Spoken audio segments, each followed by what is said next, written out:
All right. So a small introduction about me is I'm Aswim. I'm in front of you now, and my role is I deal with trainings, implementations, large-scale implementations of IT operations management solutions from ManageEngine. I've been with this organization since last 7+ years, and have also faced many situations, many difficult situation or mission critical situations when it comes to how organizations deal with their IT management or IT monitoring. So in today's session, we will be looking at how ManageEngine is going to help you to level up your unified IT monitoring. We will talk a little more about unified IT monitoring strategy today. So you already know about the agenda. You must have gone through a little bit about what we are going to learn about it. But let me talk about the challenges about today's IT. What do we mean by today's IT? um, Today's IT is complex. It's pretty much having all various type of possible hybrids that we can think of. It consists of your physical boxes, physical network devices, physical servers. That means your physical network, your virtual network, and your cloud applications, you say, or cloud hosted servers, you say, services, microservices, a complete mess. I can say that today's IT compared to IT before a decade is way complex, and it's going to be more complex in future. That we all know. And this pandemic has added more spices into our already complex networks, how to provide security. That means the security was already been on the top. On top of it, when we have our employees uh, working from home or from a remote location, providing security is another complex spice onto the dish that we have. So the management tool or the monitoring tool that we should look for as a solution to the complex network. Any management tool or any monitoring tool that you are looking to help yourself to understand what you have, how they are performing, that kind of solution. uh, Actually, there are very less combined solution for this combined problem. So for multiple problems, you have multiple solutions. That means for uh, each type of problem, you say your network devices, monitoring that, you have a separate solution. For databases, applications, URL, those kind of your services management area, you have a different solution. For bandwidth management, you have a different solution. For your security, you have a different solution. So for various problems, you have various solutions. Uh, and these variety of solutions that we have in which actually works good. Each of these solutions, they work individually pretty good. Um, but when it comes to have a in-depth visibility or a better visibility of any problem, where it starts, where could be the problem right now, a correlation, a better correlation of events, to have better control, that is missing when it comes to multiple solutions. So ultimately it results, if there is a problem, it results in um, the end the troubleshooting cycle takes a lot of time. And if the troubleshooting cycle needs to be repeated, that means, let me give you an example. If you have your network devices, your routers, switches, firewalls, which needs a regular update on their firmwares. Why? Because of security, because outdated firmwares are always a security problem. So if I have many network devices and they require a regular firmware update, uh, then this is a repeated task that requires human intervention. And also you need to have a proper reporting system which lets you know that which devices have outdated firmware, and then you need another process to go ahead and update these firmwares one by one on all devices. So these kind of troubleshooting, which are repeated activities, could be also taking your entire time. Over a period of time, when you look at it, you have wasted a lot of time behind these kind of activities. So faster troubleshooting is required in today's IT as well. And maintenance, all these separate solutions that we have existing in our existing network to monitor or manage different problems, maintaining these applications is another challenge. You need to update these applications regularly to have the latest features. For the bug fixes, any software will have some bugs, right? So you need to update each and every solution accordingly, and then you need to keep these solutions renewed every year for their service to be active in your network. So all these problems bring us to have a solution as an integrated network management software. So this integrated network management software that we have built in ManageEngine, we call it as IT Operation Management Solution, offered by OP Manager Plus, which is actually a combination of multiple solutions in a unified platform. That means in a single platform. When I say single platform, what could be that? It can be a single exe executable, or it can be an unified database to maintain everything in one database to perform better correlation, to help understand uh, the problem in depth, to have a better visibility onto the problem. So this integrated network management software eventually gives you increased visibility onto any situation, also gives you better control, because it's not just a monitoring, you also get management. So what is this integration? What is the story behind this integration? What kind of capability can I have? That's what we are going to actually explore today. We are going to explore every aspect of this solution, what area of expertise this solution has, and what kind of problems it can solve in real time. We will take some examples, some use cases, some scenarios, and then understand it. We'll not go with very complicated scenarios, even though those complicated scenarios can be tested in various environments, to have a large audience understand better. I will go with some simple scenarios and how to automate the tasks, automate the activities to reduce your maintenance timing. Those things we will understand as well. So first challenge, the biggest challenge starts with how to know the network, how to make your solution know the network. We start with network scanning, or we call it as discovery of the network. So the discovery of the network means you let this application know that what I have in the network. How do you let this application know? By performing a discovery. Discovery can be manual, discovery can be automatic.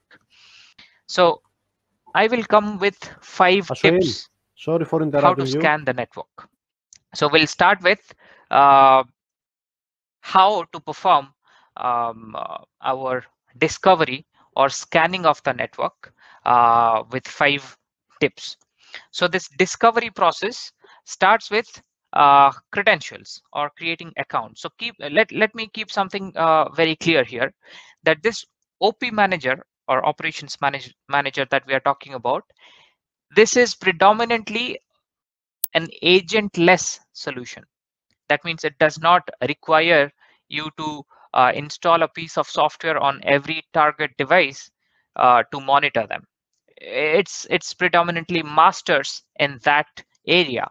However, we also have an agent-based OP manager based on your requirement. That means the agent-based OP manager is more like you install a piece of agent in every target devices, and that agent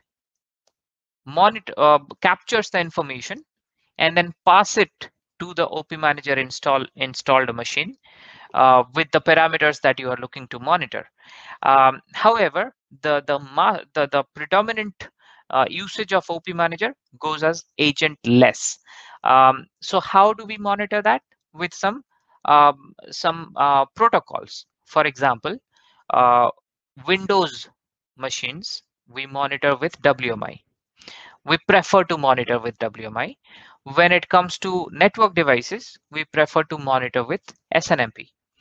Um, Similarly, for Linux machines, we prefer to go with CLI method, like your SSH or Telnet.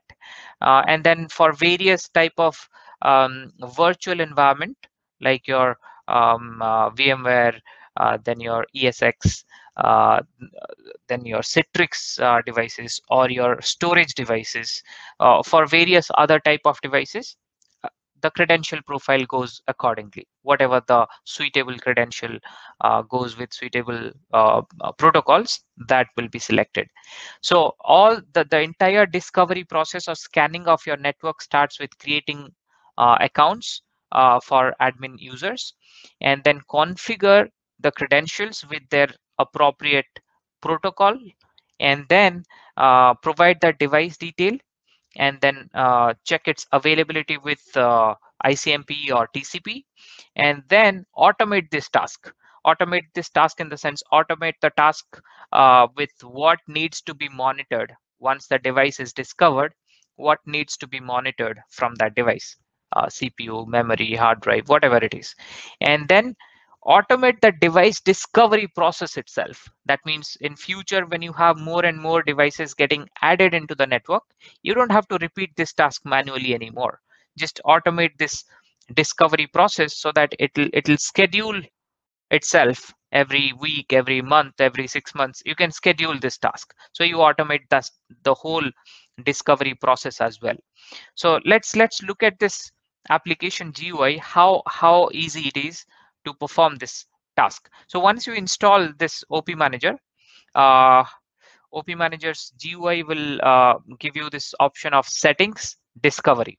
So under discovery, you will have credential option right here. So you just create your credential profiles uh, accordingly. I'll give you a super simple example. Let's say I have 500 devices as a total number of devices in my network, which is a mixed environment.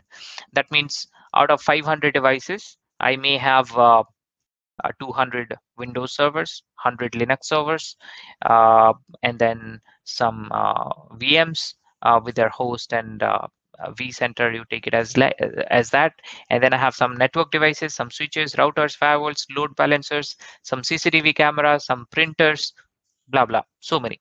So it's a mixed environment. What I mean to say. So in a mixed environment, um, every device, every type of device will require its own type of login with some different credentials, like username, password, and then some different type of protocols. The way you log into these devices. So what you do initially is you create all the credential profiles which are required for your network devices, or your entire devices initially, before performing any scan, before performing any discovery. You just add the required credentials by selecting this add credential option. So you want to create SNMP credential profile. Maybe all your network devices go through your SNMP v1, v2, or v3. You create that profile. Your Windows machines will take WMI, so you create that profile. So you create multiple credential profile first. And then all you have to do is go for under settings. I'll go back once again for better view. Under settings, you go for network discovery as a bulk discovery. If you want to do one by one, you can. You just go with add device, provide an IP address, and then add it. But if you want to do a bulk discovery as scan, then you go with network discovery and then new discovery. And then you have these options. These options in the sense you create a profile here. That means you provide a name, because in future, if you want to schedule this profile, that will work in future also. So you can go with range, one or multiple ranges. That means start IP, end IP, and then you add another range. So if you want to do multiple range of IP addresses to be scanned, you do that way. If you want to go with subnet, you just provide the subnet CIDR and then proceed. If you want to import from your Active Directory, that means the devices which are listed in your domain controller, you provide the domain controller information here, and the Active Directory based discovery will happen. So all those entities which has been listed in your domain controller, everything will be discovered from domain controller. Or the last option that you get is a CSV. You prepare a CSV with a format where you have the IP address and the name of the device. You can have a sample file here, like what should be the architecture, the design of that CSV file, and then you import that CSV file here and then discover. But these options, whatever the option you select, whatever the option you go with, if you see the bottom part, you get this common area, which is credential. That means any option that you select, you provide range of IP or subnet or domain controller or CSV, you need to select those credential profiles that you have created earlier. For what? When the discovery happens, when OP Manager tries to check every IP address in the network, it will first perform a ping. If the response is yes, the connectivity is there, if the ping response is coming with its packets back, then it's going to check the login name password for that device. So the credential profiles that you have already created, you can select one or multiple credential profiles together. Okay, so your SNMP profiles, your WMI profiles, your CLI profiles, everything, you can select them as one go and then perform the discovery. So what happens if the ping response is coming as yes, the device is up, then the appropriate credential is going to be validated. And with this credential validation, OP Manager will know the type, what type of device it is, and what operating system this device is running. Those information will be, the system information will be pulled, and then the device will be added over here under inventory. So this check or the match of the information, so when the discovery completes, the result will look something like this. The result will be with a type, category, and vendor. This information that you get. I go for the donut view. You have multiple views here, how you want to see your inventory of devices. So if I go with donut view, I get it like category, type, vendor. Based on this, the devices will be categorized. If I go with tree view, I get a view like under each vendor or under each category, how many devices I have, you get a tree view there. So under Cisco thin access point, I have these many access points. So like that, that's a view of it. So you can view that based on vendor, category, business view, groups. So I'll talk about business view groups going forward. But the idea is when you perform a successful discovery or a scan of the network, then your devices will be checked with ping. If the response is yes, then it will be considered to go ahead and check the credentials, and then the devices will be added over here. Asoim?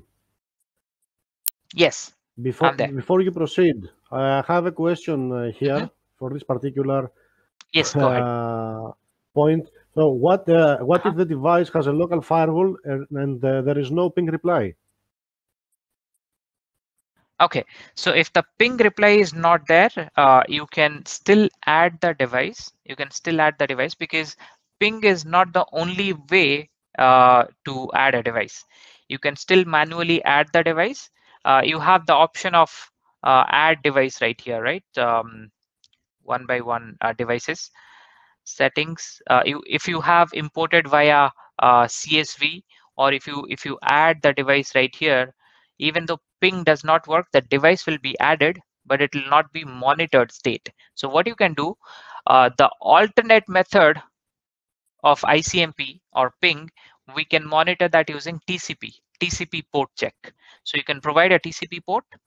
For example, let me show you how you can monitor the device without ping. So for example, I pick one of this device, any random device I pick. So when you select a device, you get this availability timeline, that is availability, packet loss, response time, right? So this information is coming based on ICMP, monitored via ICMP, right? That's the ping. But if the ping is blocked due to any reason, ping is not an option in my network, then what? Then you have option to actually change this option, this ping method to TCP port check.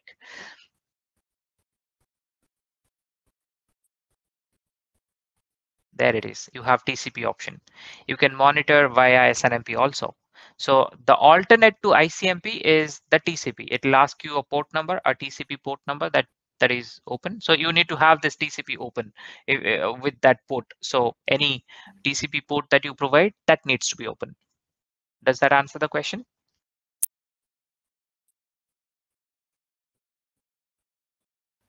Andreas? I suppose it So does. it does. So the question is like, what if my ping doesn't is blocked? Then how will you monitor my devices?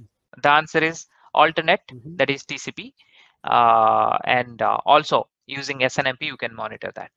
Yeah. Okay. We Shall are we covered. proceed? You may proceed. Thank you. Okay. Welcome. Okay. I like this. So you can ask me question anytime. I'll try to answer them. Okay, so this is the complicated area. That means the most complicated part is your discovery. If you have performed a successful discovery, then you have actually done 70% of the job. Why do I say that? Um, the monitoring automation, that means what needs to be monitored in a device. Um, Most of those information will be covered with the discovery itself. That means the basic parameters of any device. Uh, you take availability, response time, packet loss, disk usage, CPU usage, memory, battery. If it is a battery or UPS related device, then it comes as battery also. Then your virtual environment, whatever the parameters comes as the default parameters, needs to be monitored in VMs or your vCenter. Those kind of information will be taken. Then your disks, the storage devices, if you're monitoring their the separation of each disk, and then what type of disk it is, what's the storage part of it. Those basic information like monitoring server storage and performance, that comes as a default thing when you perform a discovery itself. How? When you perform a discovery, we match every IP address with its device template. So OP Manager is powered with uh, uh, thousands of device templates which are relevant for each type of device. So this category or type, whatever the categorization we do in the inventory, that happens based on these device templates. Let me pick one of this device template, for example. What is there in that? So when this credential check happens, it pulls the sysobject information, the device identifier information, and if that is matching, then it actually goes ahead and associates all these monitors which are already pre-built into these device templates. So what are the monitors? Like the basic ones: CPU, memory, disk. All these monitors are pre-built, so you're not going to customize these things when you do a bulk discovery. So when you discover your network, not only the devices will be identified and listed in your inventory, along with that, your monitoring parameters starts acting automatically. So it'll go with, of course, it'll go with the default interval of polling, how frequently these parameters should be monitored, etc. But the default ones will be automatically associated. But in case you want some specific things to be added in the monitoring, then you can create your own custom monitor. So for example, I want to add another monitor into this device template. Device template means if I have, let's say, 30 Windows 2016 servers, then all 30 of them will come under this template, and all of them will account or get associated with these monitors. Now if I want a specific type of monitor to be added or associated during the discovery to all those 30, then I can add those custom monitors before I do this discovery, before I do the discovery, or even if I have already done the discovery and I want to rediscover with the new customized monitors, I can do that also. So how to create my custom monitors? What kind of custom monitors I can create? There is no limit. You can create custom monitors based on WMI. You can create custom monitors based on SNMP as well. So you can create one monitor at a time, or you can create multiple monitors at a time and then associate. So you have single monitoring, single parameter, or single, we call it as metric, single metric monitor you can create, or you can create multiple metrics or multiple monitors and then associate. So what is that in that? All you have to, if you are going with SNMP based monitor for any device, then you can just provide the OID that is required to be monitored, and then query the device right from here. It'll give you the output. Whether the output is correct or wrong, you validate right here. That's kind of a test. The query device is kind of a test, the OID, and then you can go ahead and associate it. That is one. If you go with WMI, if you go with WMI based monitor, you select that device, the device name itself, and then credential, the WMI credential profile that you have created, that needs to be checked to do this. So you go with the credential profile. This is the credential profile. All the credential profiles that you have created, it will be listed. If you want to create new, you can go ahead and do that. How frequently the monitor should happen? Once this is done, when you go for next, let's say I keep it for 1 minute. When you go for next, it will not allow me. Then it will list out the entire services, the list of services that are running in this device, the device that you select.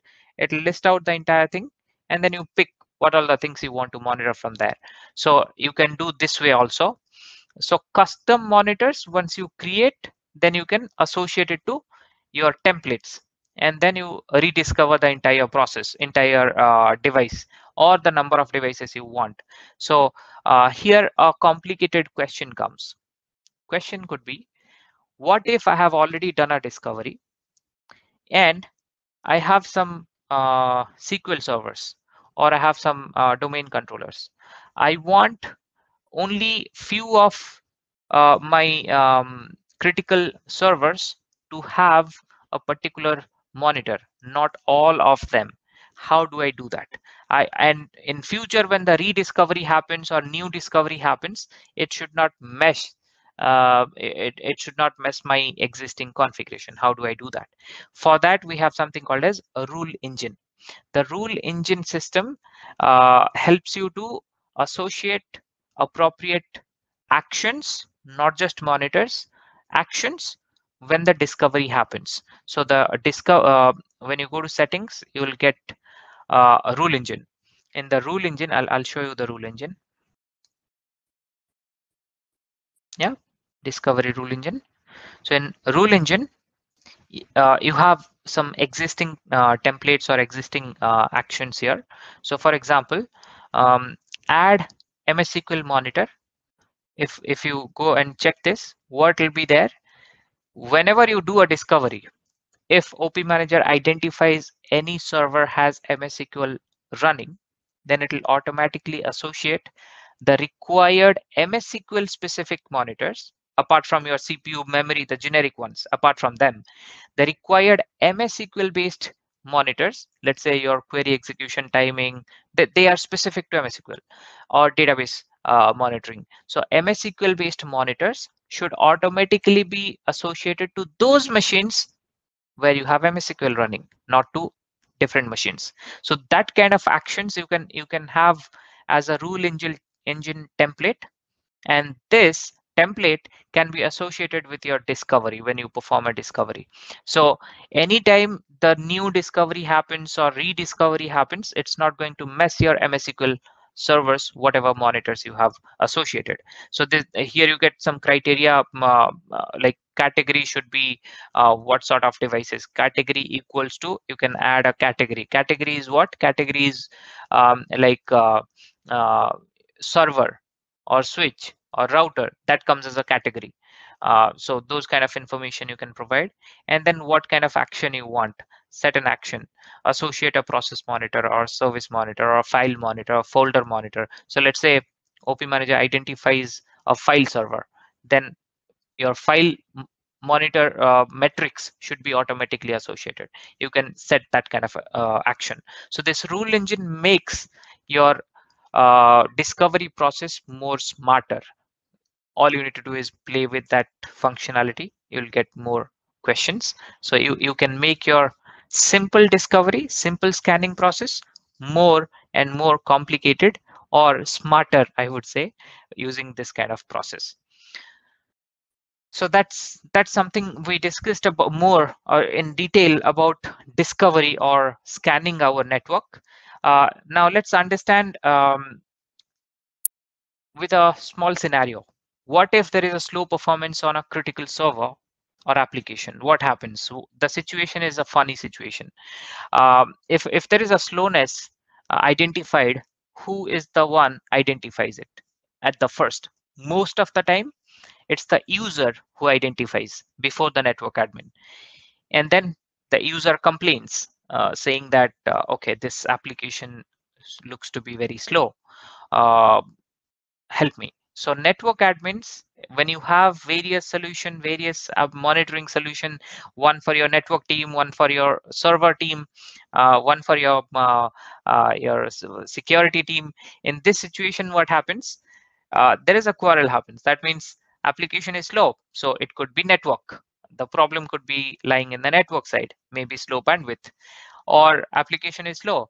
Network team will say, no, maybe the server, application server is slow. Check that.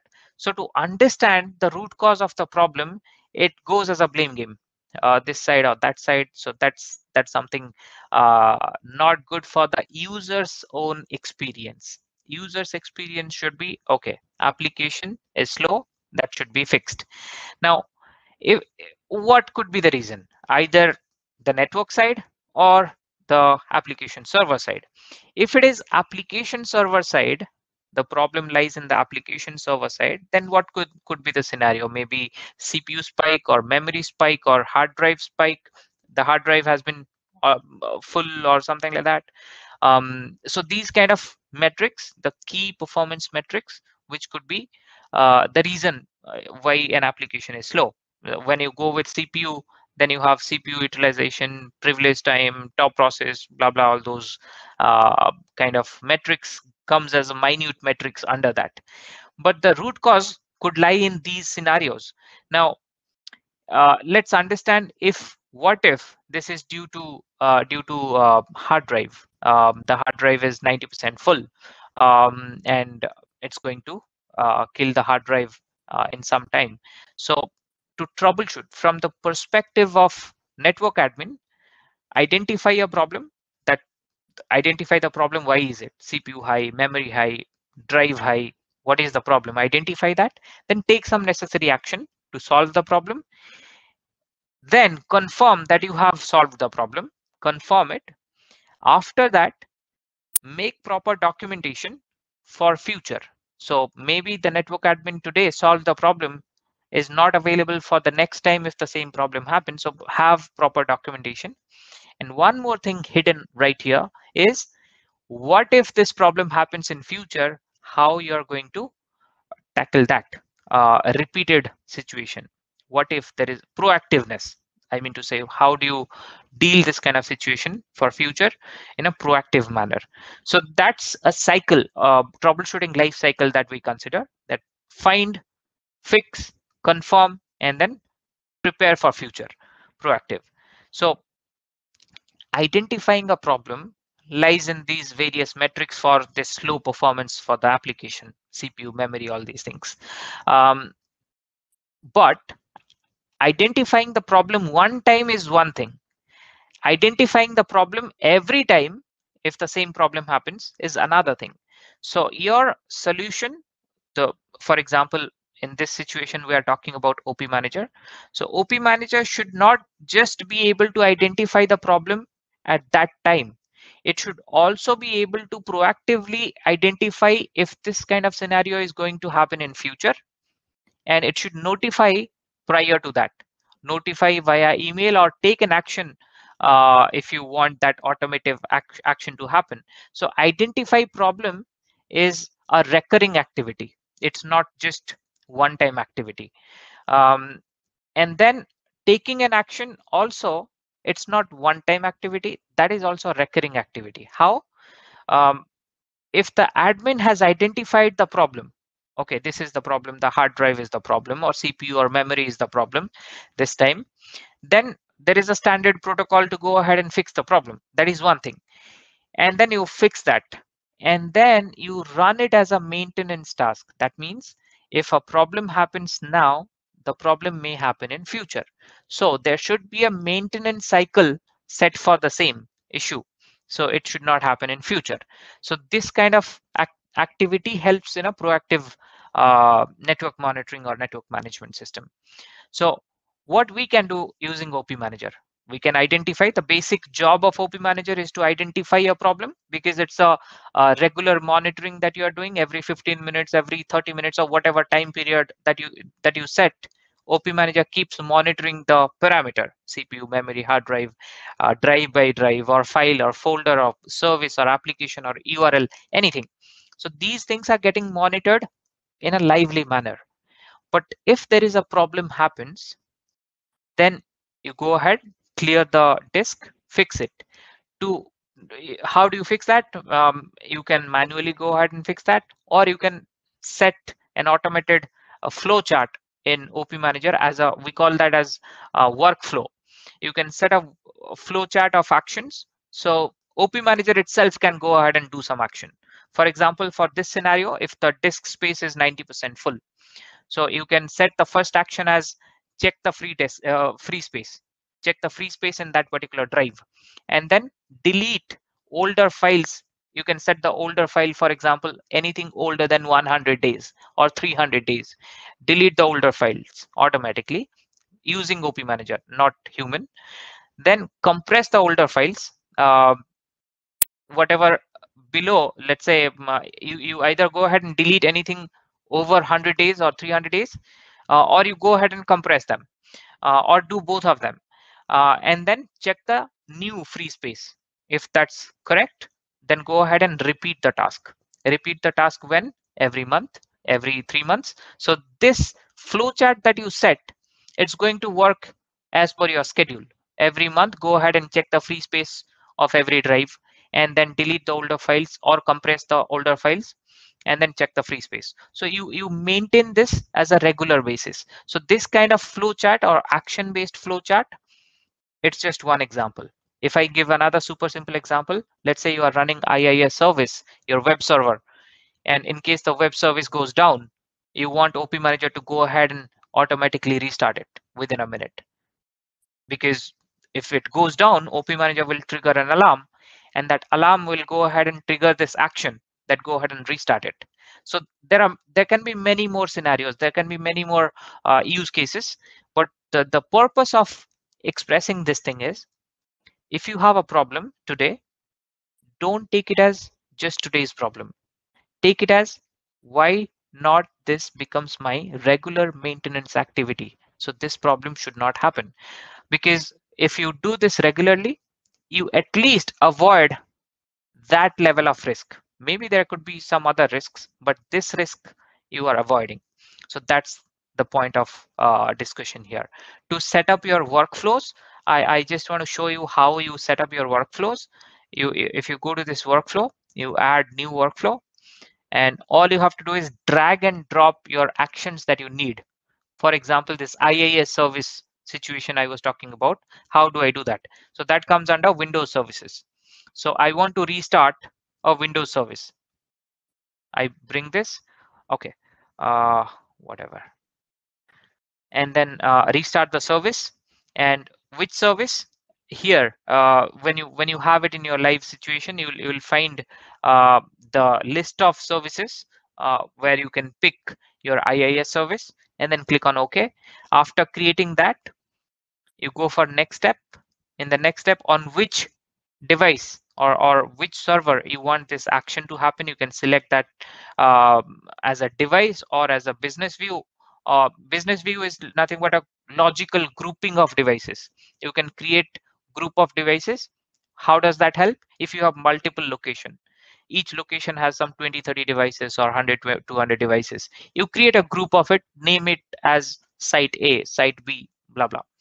Based on that, you can select one or multiple devices, and then configure regarding the when to trigger this action. So when to trigger? When there is a failure, means the service is stopped, that alarm triggers, then I want this action to be triggered. So I can go with Windows services alarm situation, and from here I can select, okay, this IaaS service, if this goes down, I need this service down alarm. And if this alarm triggers, then my restart service action should trigger. So that's how I can set my profile for workflow. So this workflow is not just for one time. You can set it as a recurring activity. So let's say you want to shut down your VMs every night, 11 o'clock. You want to shut down so and so VMs. You set an automatic action for that, and it will be taken care.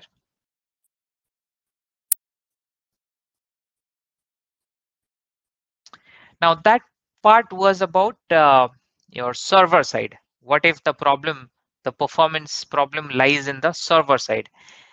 The same thing can, the problem, the slow performance of the application can also happen due to your network, the bandwidth utilization side. If the bandwidth utilization is so high, the bandwidth has already been choked, then you will see a slowness. Now let's assume this situation that I have three sites. It's a university and I have three sites, site A, site B, site C. And they have 100 Mbps bandwidth, let's say, for their 70,000 students, including faculty, for three branches, 100 Mbps speed, and 70,000 is my load. 70,000 is, when I say load, that means at any given point of time, I may expect all 70,000 people are making traffic. So in this kind of scenario, let's talk about this slowness part. So why slowness may happen? Possible causes. If the network overflows during peak hours. Peak hour, we all know about peak hours. When we used to go to offices, there was certain time for coffee breaks, certain time for lunch, and certain time was just for fun activities. But there was some real good time when people used to actually work. That means, let's say, in an average, morning 9 to evening 7, if that's my working hour in an office, usually your 10 to 12 will be a peak hour, because everybody will be working actively that time. So every organization has some peak hours. Different organization have their own peak hours. So if during the peak hour, if your capacity is 100 Mbps, but your requirement is going above that, that means you have not done a proper forecasting of how much bandwidth you should require during your maximum spike, maximum peak hour, then you will have a slow performance because your demand is high but supply is low. Then another possible cause could be, let's say I take this laptop, this is official laptop, I take this one, and I take my old Windows laptop because it has not been updated with Windows updates long back. Let me take it to my office, put it in my office Wi-Fi, and run the update. Which of updates needs to be done, I run it my own device. I can do that. I if that is the case, then unnecessary bandwidth consumption. Then our other BYOD devices, we have our smartphones, which can consume pretty much a strong network. Then misused network in the sense people are streaming, um, can be misused many way. Or if that's an attack, the bandwidth, the limit of bandwidth that you have, the pipeline that you have for your organization, if these possible scenarios are happening, then you can have slowness in any the user experience will be slow on any application or anything, on internet activity, anything. Now, how to handle that using the same concept of IT operations management solution. Now, if you don't think about okay, why should I go ahead and find this problem, just increase it, increase 100 mbps to 200 mbps, you're good. People do that, some people do that, just increase the uh, limit because my people are using. But what if my problem lies in the last one? What if there is an attack? Even though I increase, that's not going to be suffice. And also, if I keep on increasing, how long can I increase? How much can I increase? Now there can be situations. So simple method, you just increase it. You have better performance. But if you really want to look onto it, if I really want to do my work as a network admin to identify what's the problem, then I should be able to understand the current QoS policies, how my traffic shaping has been done, how I'm prioritizing my critical applications to access my network, what segment of the network is creating more traffic, so I can make appropriate grouping based on my available network devices, and control the unnecessary bandwidth usage. How? Making appropriate traffic shaping policy, and understanding the insider threat by understanding what kind of cloud applications are been using more traffic, give a low priority on them, give higher priority for business critical activities. For example, right here, YouTube, Facebook, etc., can be capped at 20% of your bandwidth, and your official activities, let's say Office 365, your email, your databases, you provide 80% of cap. So when you make appropriate traffic shaping, then you provide, you actually allocate a better chunk of your bandwidth towards your business critical activities, business critical applications, and you can still provide some portion of it to your non-business centric activities. So for prioritizing, you require to have proper QoS policies, quality of service policies. And to understand the existing QoS policy, you need a solution. Now, this OP Manager itself provides the net flow monitoring as well. Net flow monitoring in the sense, your network devices, the L3 devices, the layer 3 devices that we have, uh, even though OP Manager itself can monitor the RX and TX, the in and outbound traffic of every device using SNMP, our net flow monitoring system, which comes along with OP Manager as well as an integrated solution, or it can also be used as a separate solution based on requirement. We can identify the QoS, the quality of service policies, how they are being utilized, which QoS policy is consuming more traffic, etc. We can understand our existing QoS, and then If we have to fine tune our traffic shaping, if we want to fine tune on our policies, then we can also push new fine-tuned policies using network configuration manager, which also can be used along with NetFlow, which also can be used along with OP manager. So all these solutions, you, they are available as separate solutions, but they also can be used as OP manager plus, as a combo, as one single platform. So these functionalities not just let you know what's the problem, because you understand based on all these reporting systems or alarming systems, you understand what's a problem. You can also go ahead and fix those problems using the same solution, same platform.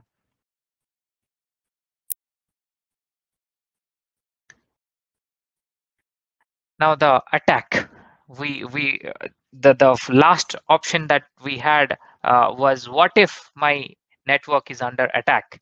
And that could also consume a lot of bandwidth from my allocated bandwidth. So attack, once it is done, then it is one scenario. You deal that with a different plan. But if attack uh, is not been identified, the attack has not been identified, but the attack has already been done, that is another scenario. That means before attack, that means uh, pre-attack scenario, you deal something, you prepare yourself with proper firewall rules, denied rules, all those things that you prepare, and then you keep all your patches up to date, you keep your network secure with appropriate configuration, all those things. But if the attack has happened, then two scenarios. One is attack happened, but it is not been identified by the network admin. Attack has happened, the second scenario, attack has happened, it has already been identified and people started working on it, how to fix it. So let's talk about one scenario at a time. If the attack has been done, but you have not yet identified that, then how my solution helps? So there is a module within this. There is, when I say module, this is a functionality. We call it as advanced security analytics. So this advanced security analytics keeps monitoring the behavior of your traffic. Behavior of your traffic in the sense, let me give an example. What if my laptop, uh, it's a destination, okay? What if my laptop receives 15,000 blank UDP packets within 3 minutes? Is that normal? Absolutely not. 15,000 blank UDP packets within 3 minutes, it's absolutely abnormal. What kind of scenario that could be? Why that scenario can happen? Either somebody is doing a test, some testing process is happening, we are testing some kind of scenario to create a feature, or it's an attack. If there is like a DDoS attack, you get a lot of blank UDP packets within a very small period of time. So what uh, my application does here, the advanced security analytics module, what it does, it keeps learning all the traffic packets that happen for specific period of time. You can set your time, 1 minute, 2 minute, 3 minute. So every, let's say I set it for 3 minutes, every 3 minutes it will reset itself to learn for next 3 minutes. So in a interval of time period, how these packets are behaving, the incoming packets and the outgoing packets, how they are behaving. Based on that, it'll match some type of known type of attacks. So there are some predefined rules. So when this learning of packet happens, if that matches with some predefined rules, for DDoS, I have a predefined rule. ARP poisoning, there is a predefined rule. So there are various rules for known type of attacks that we have. So if your traffic pattern in the network matches any sort of these known attacks, it will trigger an alarm. So this could be a false positive also. There could be a false positive. What if somebody, I'm doing a test on my laptop regarding the same thing. It's not actually an attack. I'm just doing a stress test on my laptop. I can do that, right? So in that situation also, it will trigger an alarm. Why? Because technically it is learning the same behavior, 15,000 packets in 3 minutes, and trigger the alarm. But that's the testing. It can. It is possible that it may have some false positive, but most of the situation, if you go through all the alarms triggered by my analytics, then you can validate them whether that's a false positive or it's actually one of them. So actually before right before your firewall triggers you alarm, or before your antivirus triggers you alarm, based on the behavior of the packets, this module can actually let you know that okay, it, there is some fishy activity happening, there is some kind of abnormal activity is happening, you should go and check that. So this advanced security analytics module can be accessed from the same NetFlow analyzer that comes as a module right here. We call that as attack module. So you have the attacks module right here. In the attacks module, you can configure your timing, as I told, 1 minute, 2 minute, 3 minute for a different type of rules. You can customize your own timing also. So these alarms that you see, for example, invalid source destination flow, or invalid TOS flow, malformed IP packets. So these are coming with their severity level. So these things can also trigger your trigger some email notification if you want, or some kind of thing. So you can have hit counts, you can set your hit counts. So this customization can be done based on time. That means how frequently it should check or reset that, as well as number of hits. Number of hit in the sense I can set it as 500 hits, 10,000 hits, 15,000 hits. I can set those, I can customize those things. Those customizations available under settings, and you have advanced security analytics module settings, where you will have all your rules or algorithms, rather I say that. So these, first enable them and then manage the problem, what kind of problem you want to do that. Then you have manage algorithm. In the manage algorithm, you'll actually see the list of them, where you can customize each algorithm. There are more like, I think there are more than 60 algorithms for each category. If you expand it, you'll get each category how they work. It's basically more or less, if I keep it a simple word, for known type of attacks, what can be abnormal behavior on the packets, you have those algorithms already set. So if you want to change their time and hit count, you can customize that. But by default, it has some 100 as the hit count and 3 minutes as the timing, as the predefined setup ready. So if you enable, just all you have to do is enable this module. If you enable, then it starts uh, analyzing these behavior of the packets. That's how you can understand if the attack has happened, but you have not identified it as of now. You can do this way. The second scenario is attack has happened. You know that attack has already been happened. Now what to do? For that, you have your firewall security team working on firewall policy. Go ahead and block that port on which the attack is happening, and then isolate your existing attack devices, and then go ahead and fix that. That's a separate story that can be done by the security team. And for that, also we provide a solution that comes using the, I'll talk about it going forward in a couple of minutes. We'll come to that part, how to deal with that firewall also. Okay, then the problems that we identified are slow performance on network. There is a point from Andreas, I think. I hear Just a something. quick, just a Yes, quick reminder regarding the time. We have already reached 1 hour. We have yes, less than 30 minutes left. So yes. I have a timer. you have to run.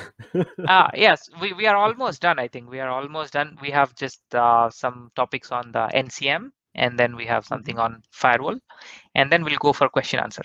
Yeah. No worries. Just it was just a reminder. Thank you. Thank you so much. Okay.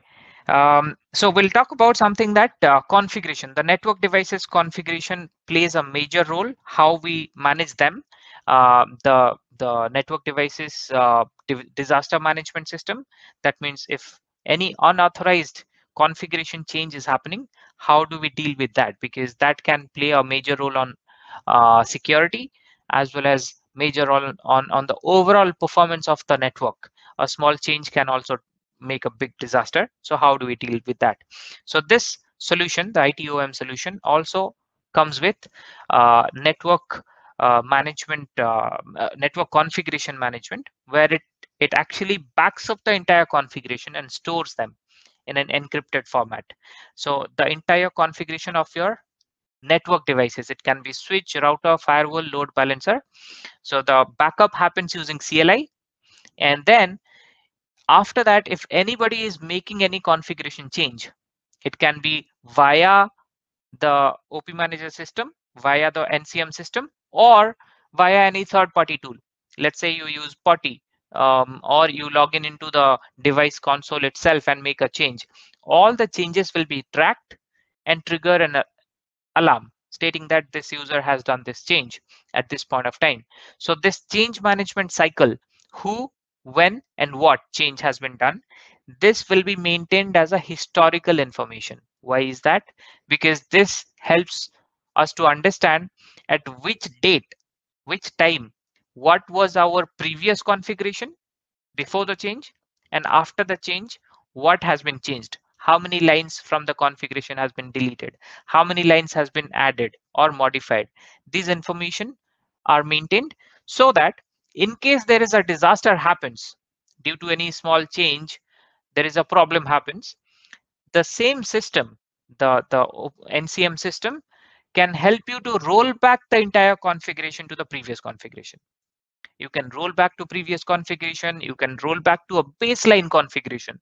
You can have labeled configuration where you can roll back to the previous configuration or baseline configuration.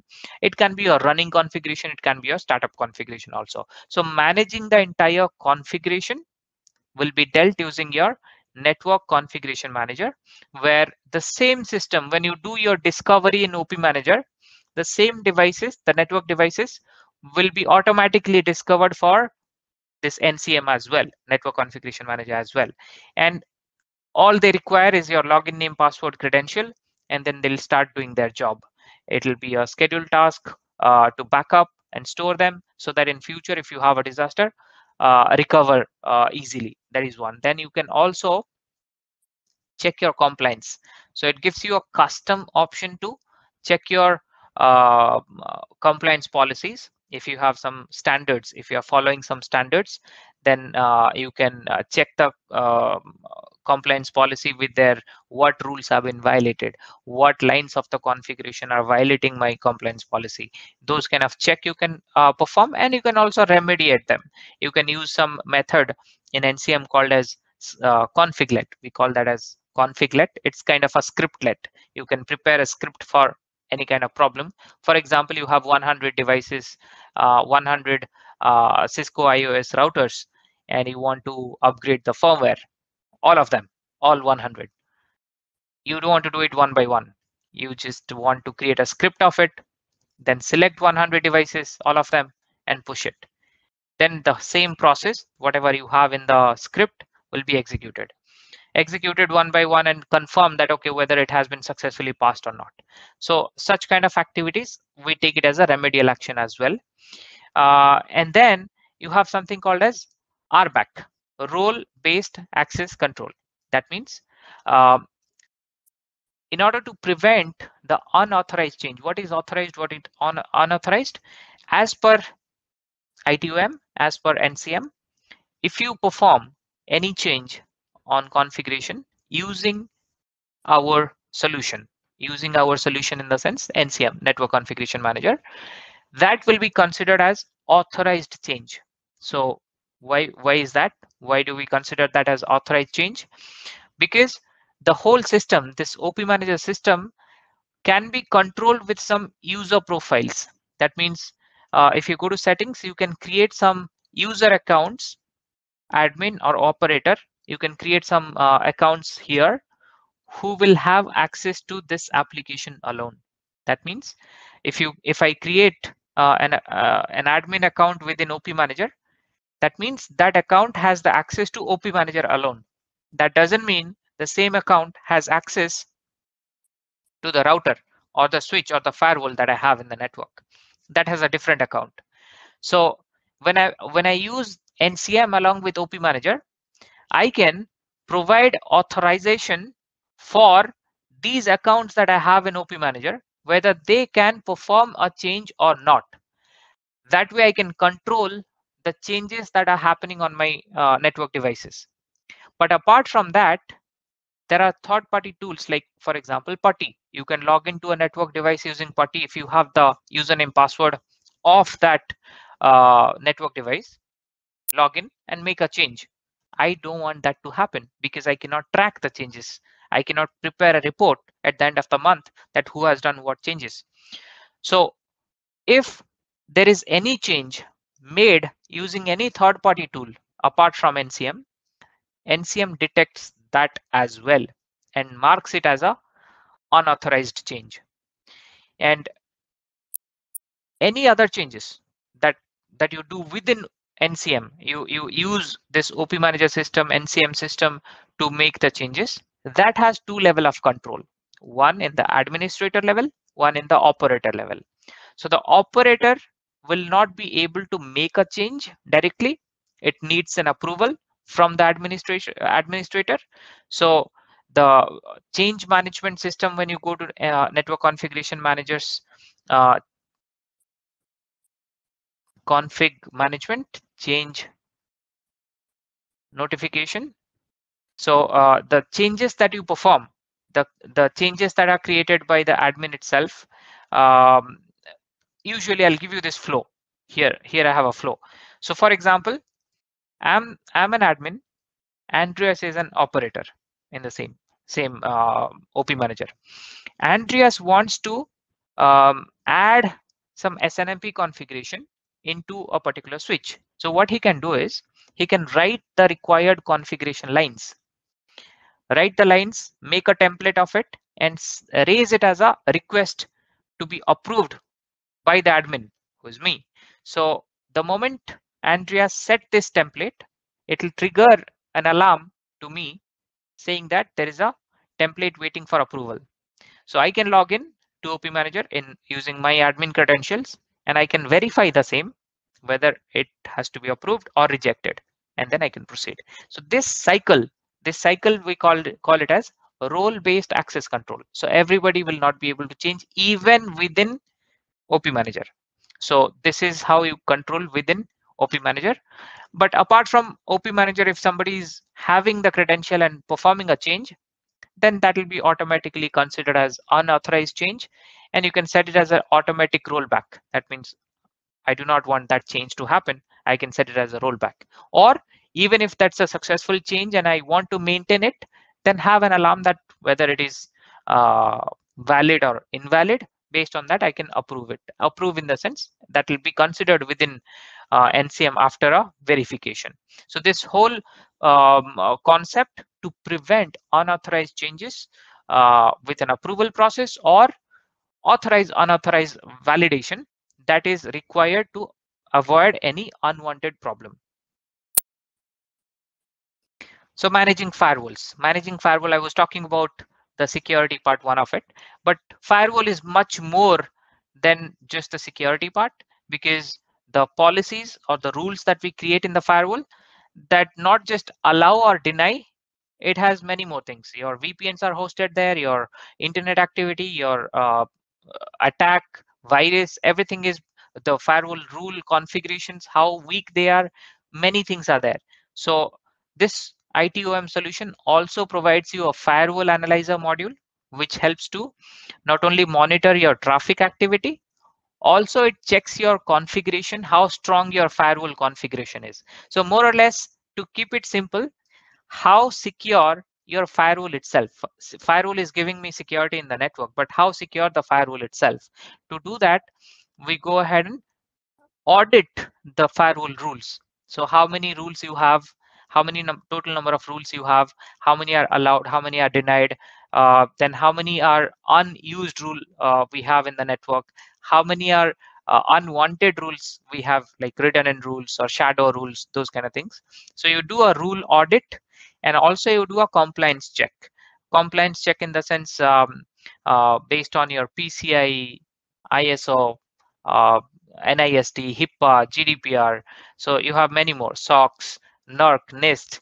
So based on these compliance standards, how compliant your firewall configuration is.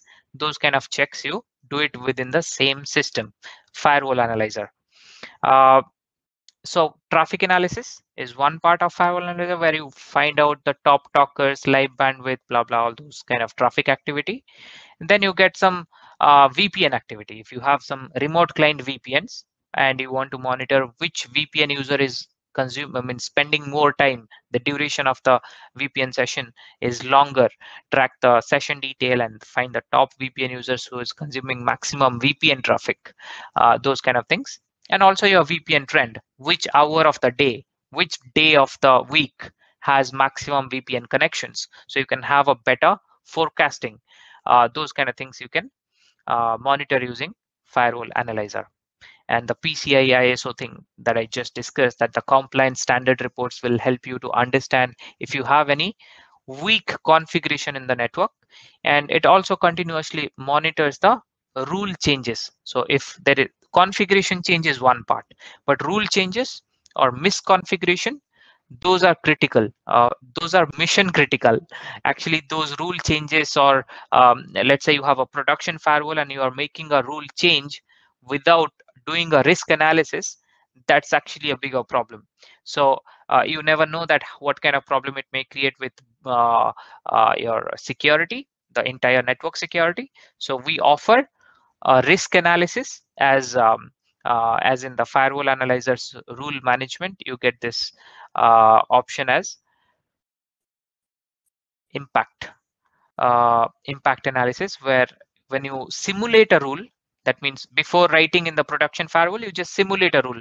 How? You just click on this impact analysis, design your rule that you want to write in the firewall, and then run a report. That will give you an idea that what kind of redundancy or anomaly you may create, what kind of which position you should have that rule, and then what kind of security threat may happen. So those kind of information you prepare prior to writing into a production firewall.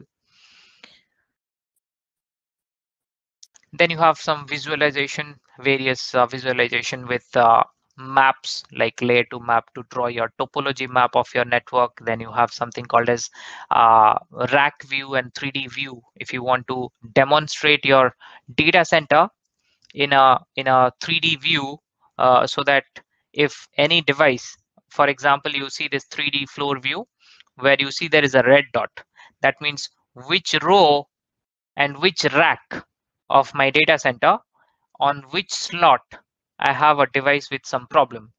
I can actually identify remotely if I use this 3D floor view. So for that, it's super simple to create. All you have to do is create a rack, put in the devices. It's all drag and drop.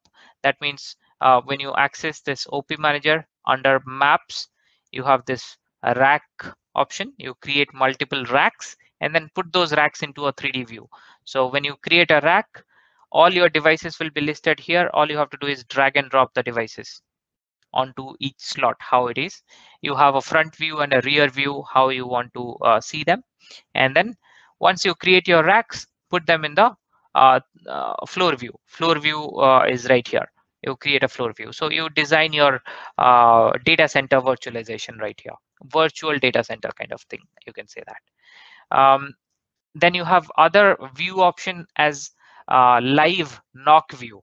Live knock view in the sense, the critical parameters that you monitor, anything, all these monitoring system we spoke about, anything that you want to have on a knock screen, on a plasma screen, you can select those parameters only as widgets. So if you go to dashboard, you have various dashboards, right? These are all dashboards. But if I have multiple dashboards, that means every single thing under overview, I have 3 dashboards. Under network, I have network dashboards, server dashboards. Like that, I have many dashboards, and I want to have my dashboard customized. I can customize that. All these are different widgets. I can rearrange, or I can create my own dashboard from here. I can design a new dashboard. So when I have my dashboards designed as per my requirement with their relevant widgets, which contains my information, I want to run a slideshow of my favorite dashboards on a knock view. So I can make use of this knock view right here. So that's about it. So the knock view can be set as a 30 seconds or 1 minute of refresh interval, and that can run as a day view or night view to show your critical parameters. Then some integrations. That means the OP Manager being the network monitoring system, a complicated and exhaustive NMS tool. It integrates with some in-house applications of ManageEngine like Service Desk Plus or Alarms One.